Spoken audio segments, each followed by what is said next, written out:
Hey guys, what's happening? How to pay with coins on Aliexpress.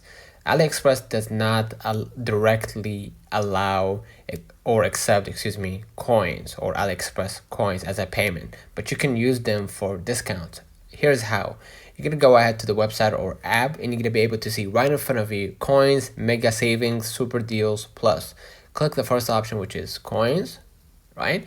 And start playing and start earning more coins, right? So the more you go in or the more you log in or the more you use AliExpress, the more you're gonna earn more coins. Hence, you're gonna be able to get a discount on their collected or collective products, and you can apply at checkout when placing an order.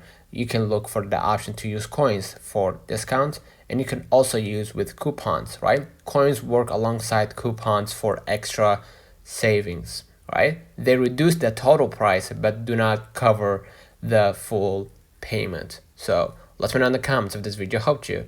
Don't forget to like and subscribe. Thank you and catch you in the next time.